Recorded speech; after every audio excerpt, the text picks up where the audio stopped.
Israel continues airstrikes on Gaza after reaching a ceasefire agreement. The ASEAN Digital Ministers Conference aims to combat online fraud. The Standing Committee of PPC meets with the media. You're watching today's news on NTV. My name is Nguyễn Thị and I will be your guide through the day's latest update. Israel continued airstrike on Gaza despite the announcement of a ceasefire agreement and a hostage exchange aimed at ending 15 months of conflict. Just hours after the ceasefire agreement was announced to end 15 months of conflict between Israel and Hamas, at least 77 people were killed in Gaza in Israeli airstrikes. The ceasefire agreement, negotiated by Qatar, Egypt, and the US, is set to begin on January 19, 2025, and includes increased humanitarian aid, with a commitment to deliver 608 trucks daily into Gaza, including 50 fuel trucks. If successful, the agreement aims to ease tensions in Gaza, where 46,000 people have died and the majority of the 2.3 million residents have lost their homes. Additionally, 98 foreign and Israeli hostages remain in Gaza, with 33 expected to be released in the first phase of the agreement. With the theme Safe, Innovative, Inclusive, Shaping the Asian Digital Future, the host country Thailand has urged Asian countries to strengthen cooperation in combating online fraud at the 5th ASEAN Digital Ministers Conference. According to the Thai Prime Minister, online fraud is increasingly on the rise, eroding trust in digital platforms and causing harm to both individuals and businesses.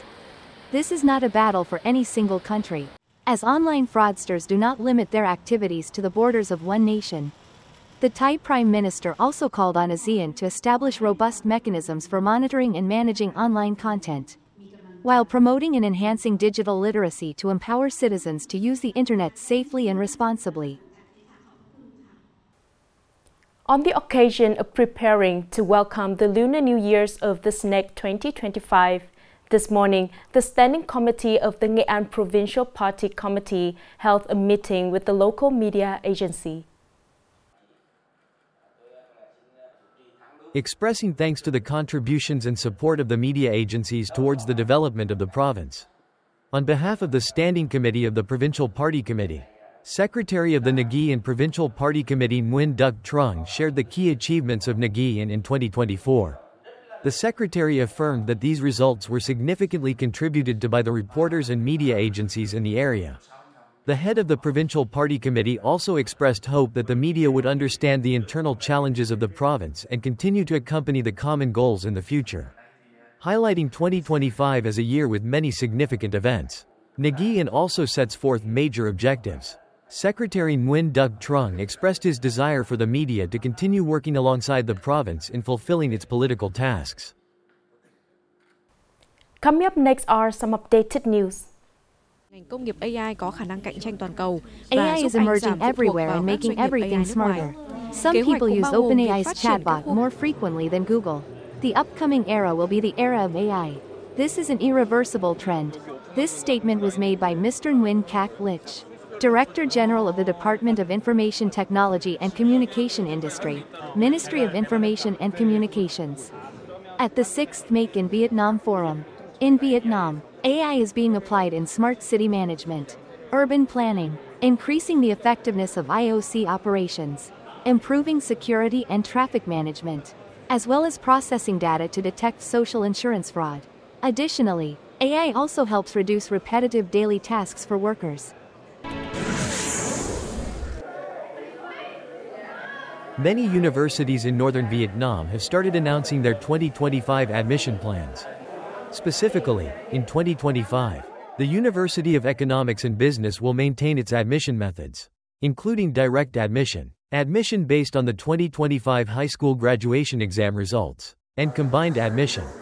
Meanwhile, Hanoi University of Science and Technology will retain its 3 admission methods for nearly 9,700 slots, including talent-based admission, 20%, admission based on the thinking assessment exam results, 40%, and admission based on the 2025 high school graduation exam results, 40%.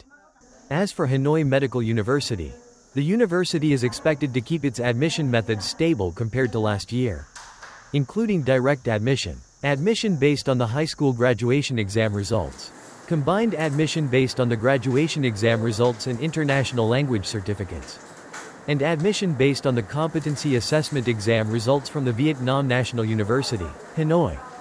The university also plans to introduce 2 new programs, social work and medical imaging technology.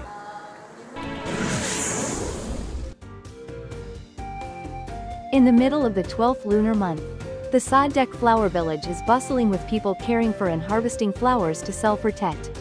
The traditional flower village, located along the Tien River and covering nearly 1,000 hectares, has a history of over 100 years. Originally known for growing roses, it now cultivates hundreds of flower varieties, along with ornamental plants for construction projects.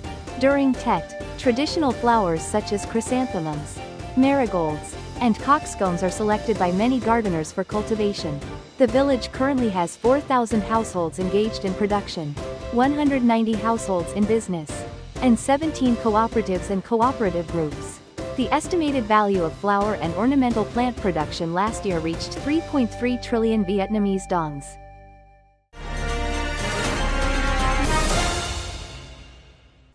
In recent years, Nghệ An province has made significant progress in goods export. The increasing use of trade defense measures by other countries has required enterprises to find sustainable adaptation strategy. In 2024, Vietnam is dealing with a total of 27 trade defense investigations from foreign countries, the highest number ever. For instance, this company has been exporting to the Japanese market for 4 years and is now expanding into the US and European markets. From the beginning of production, the company has committed to complying with the mandatory conditions set by importing countries.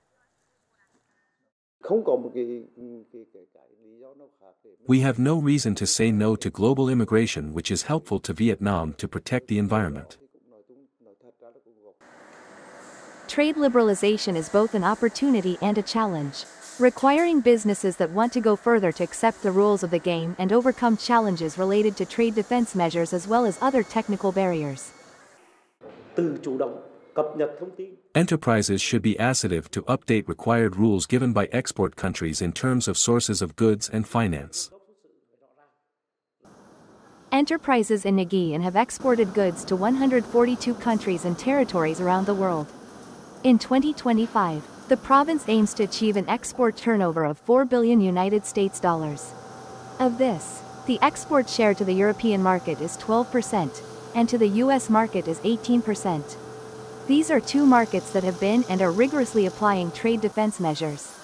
This requires businesses not only to equip themselves with knowledge of international trade but also to invest in systematic and transparent production and business operations. That is the end of today's news. Thanks for your watching and see you next time.